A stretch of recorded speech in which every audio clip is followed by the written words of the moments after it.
Bonjour tout le monde, c'est Stevie de Music Feelings et aujourd'hui on va parler du plus gros échec commercial de 2018. Et là je vois certains déjà me dire oui mais comment je vais faire pour savoir que c'est le plus gros échec commercial de 2018 ? Restez tranquille, je vais vous expliquer. Au départ, selon cette théorie, on était des poissons. Et surtout je vais vous expliquer pourquoi cet échec commercial entend malgré tout replacer ce groupe dans la très grande histoire du hip-hop. On est tous d'accord, nous arrivons à la fin de l'année et quasiment tous les artistes censés sortir leur disque cette année l'ont fait. Et pourtant il y a un groupe d'artistes en particulier dont l'album a tellement floppé que vous ne vous rappelez même plus qu'ils en ont sorti un. C'est-à-dire que leur disque est passé tellement inaperçu qu'on aurait dit un album de Magali Vaé. Oui Magali, on se souvient tous de tes flops iconiques, ne t'inquiète pas, on s'en souvient. L'album est passé totalement inaperçu et je vois déjà les fans me dire shut up, just shut up, shut up. Mais je ne me tairai pas, je signe et je persiste même. Les Black Eyed Peas ont livré Master of the Sun volume 1 au début du mois de novembre et le disque a une réception tellement brutale qu'elle en devient totalement inédite. L'album a fait moins de 1800 ventes aux USA, streaming inclus, ce qui les a empêchés d'entrer dans le Billboard 200 américain. C'est du jamais vu. It was a flop like I've never seen a flop. En 2010 pourtant, leur dernier album The Beginning avait fait 129 000 ventes au démarrage et totalisé 1 million de ventes sur le territoire américain. Le fait de passer du million de ventes à près de 1800 ventes en première semaine est tellement violent qu'elle en fait la plus grosse dégringolade de l'histoire récente de la pop. Avant ça, c'était Nelly Furtado qui détenait ce sombre record. Après avoir écoulé 3 millions d'exemplaires sur le territoire américain en 2006 pour Lose, elle avait débarqué avec seulement 6000 ventes pour The Spirit and Destructible 6 ans plus tard.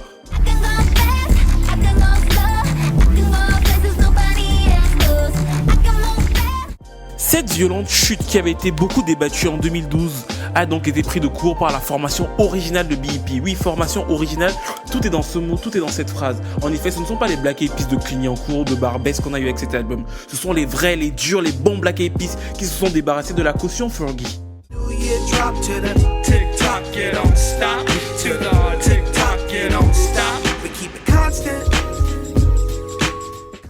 Master of the Sun pour les maîtres du soleil et qui porte donc assez mal son nom au vu des circonstances est le premier disque du groupe sans la chanteuse depuis 2003.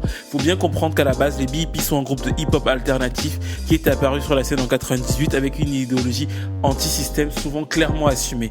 This is the way it's going down. We come in compound, releasing double rounds at hound like Keats and Suds. Your defense techniques are no match. When I begin to draw back, cover up your cardiac, cause I'll arrest ya. C'est en 2002 que les choses changent lorsqu'ils signent chez Universal et qu'ils décident d'avoir un son plus pop qui va être celui avec lequel le monde va les connaître. Lors de l'enregistrement de la chanson Shut Up, leur manager de l'époque leur propose l'idée d'avoir une chanteuse féminine. C'est le Saint Graal, c'est ça qui va tout changer. Le but est que l'attrait marketing sera plus fort pour un large public. Et à cet instant, will.i.am pense à une amie à elle s'appelle Nicole Scherzinger, mais elle est déjà signée, elle ne peut rejoindre la formation. C'est alors que le label propose Fergie. À la base, elle est prévue pour un seul et unique single.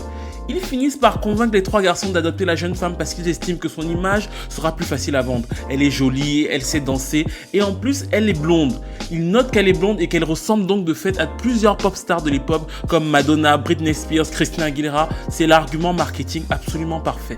C'est donc comme ça que beaucoup de gens vont découvrir Fergie, c'est donc comme ça que beaucoup de gens vont découvrir les Black Eyed Peas qui ont eu avec elle beaucoup de succès au cours des 15 dernières années. Mais dans l'esprit et dans la dialectique de will.i.am, Fergie a toujours été uniquement un accessoire pop.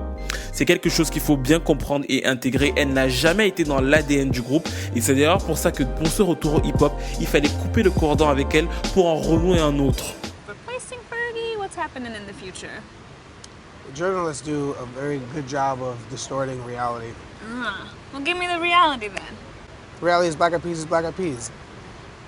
Le but de l'exclusion de Fergie n'était pas un simple caprice ou une envie de s'étaler. will.i.am a compris que la bataille se joue de nouveau sur la scène hip-hop et afin de crédibiliser son groupe sur ce créneau, il fallait se débarrasser de tout ce qui faisait partie de l'ancien monde.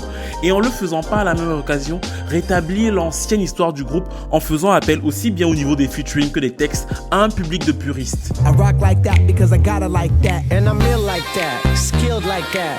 Feel our pains cause I feel like that. I'm real like that cause I'm chill like that. D'ailleurs, on le voit un détail assez significatif avec les pochettes d'albums. Quand les garçons commencent leur carrière, ils sont juste Black Eyed Peas. C'est le nom qu'on va retrouver sur leurs deux premiers albums et c'est le nom original de la formation. Quand ils invitent Fergie, quand ils commencent avec Fergie, ils deviennent The Black Eyed Peas. C'est le nom qu'on va retrouver sur leur premier album avec elle, mais c'est aussi le nom qui sera sur leurs 4 albums avec la chanteuse. Avec ce retour pour Master of the Sun, ils récupèrent l'ancien nom. Ils deviennent donc Black Eyed Peas à nouveau, comme pour bien montrer cette démarcation. Très logiquement, cette démarche qui est donc à l'encontre de leur précédente démarche avec Fergie est totalement rejetée par le public pop. Mais ce n'est pas non plus très grave parce que ce ne sont pas eux le premier public visé. will.i.am veut se réintroduire dans l'histoire du rap et d'ailleurs il se permet à cet effet de faire des commentaires sur la scène rap actuelle comme on peut le voir récemment dans le Rolling Stone.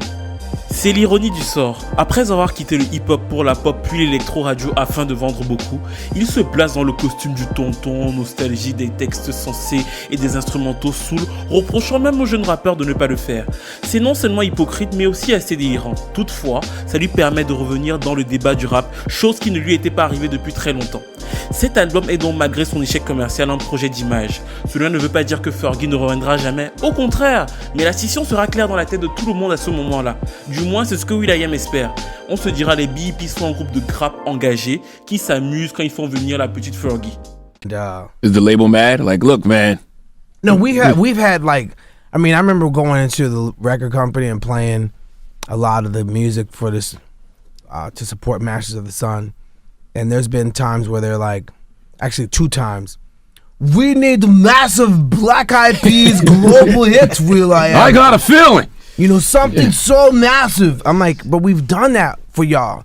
And yeah, we could put on our scientist hat and we could go in and do that. But that's not what we want to do right now. Et oui, nous arrivons donc à la fin de cette vidéo qui est bien sûr sur le plus gros échec commercial de 2018, mais qui est aussi censé montrer comment on peut se servir d'un échec commercial pour essayer de redorer son blason pour avoir un regain de crédibilité. C'est ce que will.i.am est en train de tenter. On verra s'il y arrivera ou pas, mais dans tous les cas, merci de m'avoir écouté, merci de m'avoir suivi, et surtout dites-nous en commentaire si vous préférez les Black Eyed Peas avec ou alors sans Fergie. Bien sûr, ne mentez pas, hein. Allez, n'oubliez pas de vous abonner non plus et à la prochaine vidéo.